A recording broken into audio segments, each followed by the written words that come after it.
আসসালামু আলাইকুম বন্ধুরা।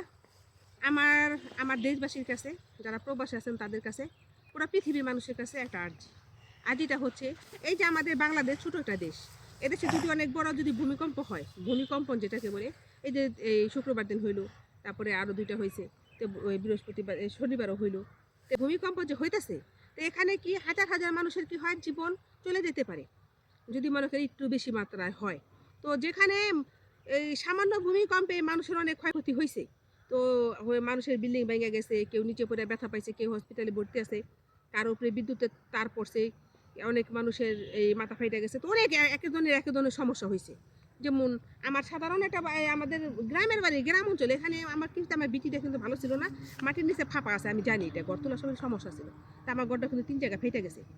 তো যেহেতু মানুষের এত ক্ষয়ক্ষতি হচ্ছে বা ক্ষয়ক্ষতি হয়েছে, সেই জায়গার মধ্যে আপনারা কি করে এই সমস্ত ছোট ছোট সমস্যার ভিডিওগুলোকে বড় বড় বিল্ডিং দুস মুসায় বাইঙ্গা সেটাকে এআই দিয়া বানাইয়া তারপর সেই ভিডিওগুলোকে আপনারা ফেসবুকে আপলোড দিতেছেন, এটা কি হচ্ছে? এটা ভিউ ব্যবসা হচ্ছে। এই কাজটা কি ঠিক হচ্ছে? আপনারা বলেন।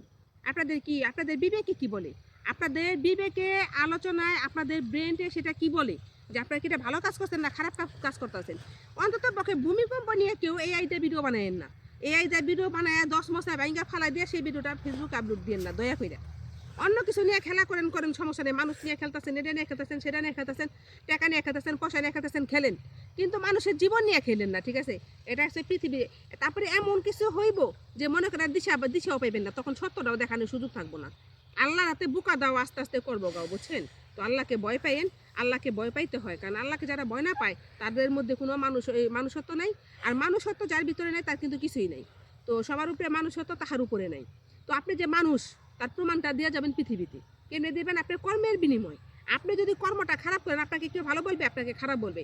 একজনের কষ্টে দুঃখে আপনি যদি হাসেন, সেই হাসিটা কি আপনি থাকবে? সে আমার আজকে অন্যের কষ্টে অন্যের দুঃখে আপনি হাসতেছেন, কালকে তো আপনি নিজেও সেই কাজটা সেই দুঃখে পড়তে পারেন। তখন যখন নাকি কয় কি নিজের উপরে বোঝা, ঠিক আছে, একটা কথা আছে, নিজের উপরে বোঝা পড়লে মানুষ বুঝে কেমন লাগে। যদি আপনার উপরে পড়ে তাহলে কেমন লাগতো আপনি বলেন? তো যদি আপনার উপরে পড়ে সেদিন আপনি বুঝবেন যে আপনার কীরকম লাগতেছে।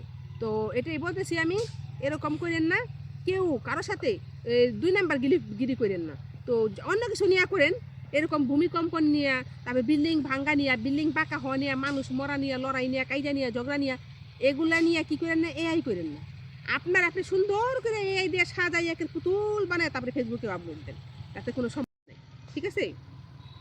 আর মনে করেন আমি একটা জিনিস দেখলাম যে আমাদের বাঙালি, ঠিক আছে, হুসুবে বাঙালি, বুঝছেন না? গুজবে বাঙালি, গুজবের পিছিয়ে ছুটে, বাস্তবের পিছিয়ে ছুটে না, বুঝছেন না? গুজব কোথা থেকে কি করবো দিশা পায় না। তো গুজব কাজগুলা করেন না, গুজব করা ভালো না, গুজব বাদ দেন, ভালো ভালো ভিডিও করেন, কিন্তু এআই দিয়ে ভিডিও বানাইবেন না, আর বানাইলেও আমাদের ভূমিকম্প নিয়ে বানাইবেন না, বাংলাদেশের ভূমিকম্প নিয়ে কোনো এআই করবেন না। আসসালামু আলাইকুম।